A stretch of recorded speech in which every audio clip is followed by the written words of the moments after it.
Marriages begin dissolving around 2 years before a separation begins. But as men, we either don't see the signs or in denial that a divorce can happen to us. The sad truth is that if you're going through a separation, there's a strong probability that she's moved on, and any attempt to get her back will only push her away further.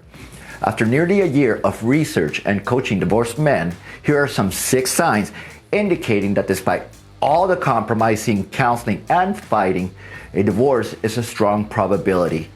And I'll use my own experience whenever possible.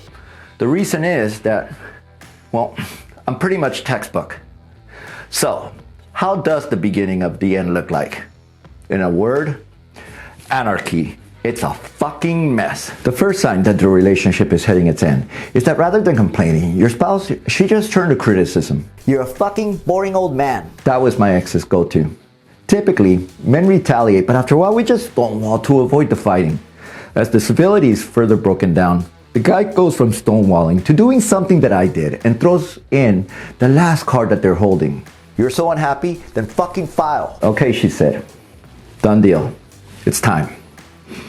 I didn't know it at the time, but my then wife had a boyfriend and she messaged him. I just told that asshole that I wanted a divorce. I was in a unique case in that the guy, he had another girl that he was having casual sex with. A girl who would shortly enter my life and change it. When my ex told him she was filing, he was with the other girl and showed her the text. The dude freaked out. Things, they just got real for him. The second sign of a breakup is when the criticism just turns into a lack of civility.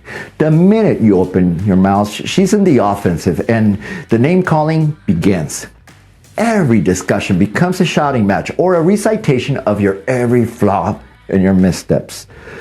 The criticism can be painful and really emasculating. They start questioning your sexuality or make comments on how you suck in the sack or a loser who can't make the payments. Their aim is now to hurt you. Third is that you obsess about keeping the peace rather than communicating with them. You come home from work and prior to entering the home, you begin to think on how you can do a day with without fighting. Have her see you the way that she used to when you guys first met. You go in with the most positive of energies possible, but it's all in vain and the fighting continues. These are the loneliest times because in order to save your marriage, you alienate yourself from others, but you become a prisoner to the one person you look for and relied on. Fourth, remember those criticisms? They now turn to contempt or even disgust. Here's an example. As I was leaving for work, as usual, I was wearing a suit and tie. My ex looked at me and said, "Others, when they see you, they see success. I just see a piece of shit." Fuck. Now I was that guy. The weak guy. I lived it. It happened. The emotional abuse. My own wife. She was now bullying me. Before I continue, if you feel that this video is important, please press like, because that's how YouTube knows of its importance and recommends it to others. This matters because it's said that social media has such a good algorithm that they know if your relationship is heading towards disaster before you do. Pressing like is anonymous anyways. I specialize in helping divorced men get their balls and their masculinity back to a level that their ex will think, "What in the fuck did I let go of?" You'll understand how badass life could be and discover a lifestyle that you never thought possible. So if you're going through a separation or a divorce and these signs resonate with you, I've been there. Reach out to me via my Facebook link under the comment section and drop me a message. This is especially true if you're in denial or in the bargaining portion of the process because, like it or not, the reality of your life is that now you have to change. You no longer have a choice in this matter. There's never been a call where the person doesn't walk out with at least some level of clarity. The call is free and it's confidential. Fifth is the verbal abuse. Many, like me, keep it to ourselves, and at this point, it's really when you need to reach out for help. For me, the climax came after declaring herself single. She entered the house, flipped me off and said, "Fuck you, Renee. I'm leaving and suing your ass. I know you got money hidden. I'm gonna find it." As a human, there's only so much you can take, and I flipped. You want out? You want out? Get the fuck out. Go ahead. It's time for you to leave. Get the fuck out. It's enough times that you've threatened me. You want out? Get out. Get out. As happens to many, we underestimate how calculating a woman can become. What I didn't know is that after taunting me, she called her family to hear my words and not hers. As many, we get manipulated and we get ambushed. A third of the cases involve the police, and I was no different. If this happens, while this is happening, call someone while the police are coming.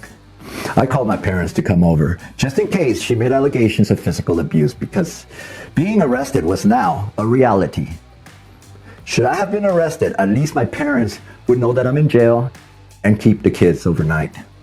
If you find yourself here, stay on the phone with whomever you call so that they can hear the situation while they're driving to your place, because the police, they're not going to wait for you to make a phone call prior to cuffing you. They just won't. So the police comes. I was pleasant. I changed it to what I felt was appropriate attire if I was to go to jail. All it takes is a simple lie.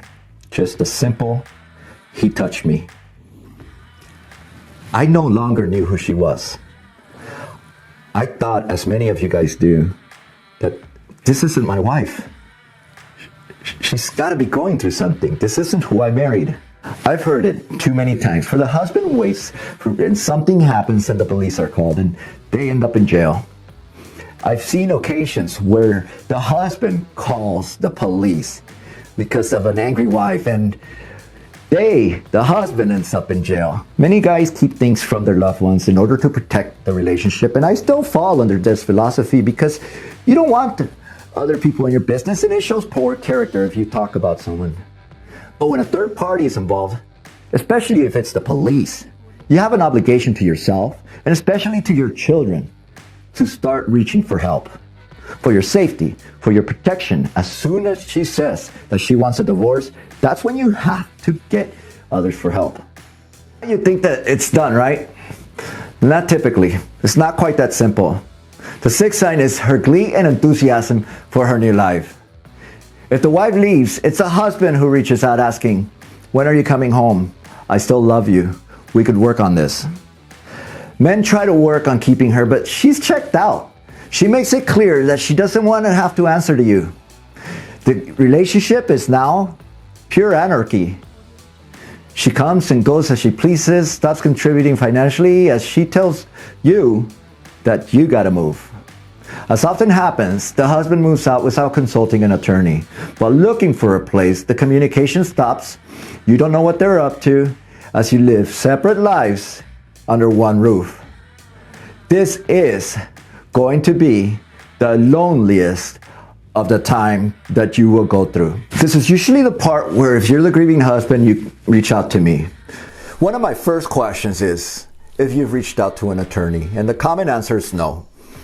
I know why. I know that it's going to take courage and that you're not ready. Questions like, can this be fixed, come up often. And for many, it's easier to speak with a stranger that's not going to judge them as they open their heart. They don't see the options available to them, and that's where I step in. I've heard it all. No judgment. Just know that if you fit any of the warning signs, you're going to need some kind of help. Look for it now, because one way or another, get back with her or not, you're going to go through some major changes. I got off lucky. She gave me hell for 6 weeks until she found her place. A week later, I was given a dose of what many divorce guys call the red pill by that stranger I mentioned earlier. Pictures, texts, and videos were shared with me. She had been checked out for the majority of the marriage. She blamed me for her anger and resentment as she returned to her first boyfriend, but moved in with her first husband. I, as many, have been gaslighted. Many, despite all that shit they went through, they still want their wife back. That's normal. There's no shame. Once the depression and the guilt leave, the hardest of the emotions that you're left with is anger. And you have every right to be. Just don't let it cripple you. In my prior video, I discussed what's perhaps the most important lesson. That how you embrace being single is the major commonality found that determines your success and overall outcome and how you handle the divorce. Many stay angry. Many channel that anger and take on the belief that women by nature are hypergamous. Others say that they work on themselves only to tell me under the next breath, fuck that, the next girl I'm with, she's gotta like me for who I am. I bring up the red pill and hypergamy because there's validity to them. I think, however, that for the most part, they focus on the system rather than on you as the individual. Masculinity means different things to different people, and that's what's become my mission, my passion, to help men uncover their own masculinity. Once you get that, your confidence is gonna get through the roof and you're gonna have a level of chutzpah that's sick. So I hope you like, subscribe, and comment. And if you need help, please reach out. Thank you very much.